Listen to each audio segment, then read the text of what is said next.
Need an easy way to keep track of your team's progress? You can build a simple team tracker using Google Sheets. Here's how.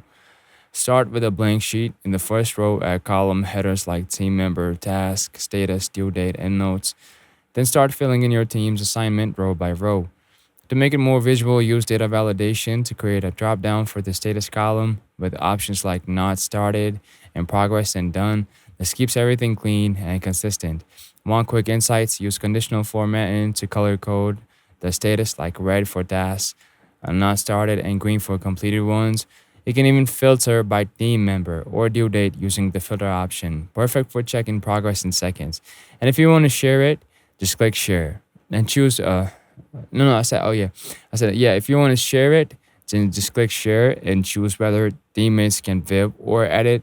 That's it. Your own real time team tracker, simple, free, and it's super effective. And this helped follow for more smart Google Sheets tips like this.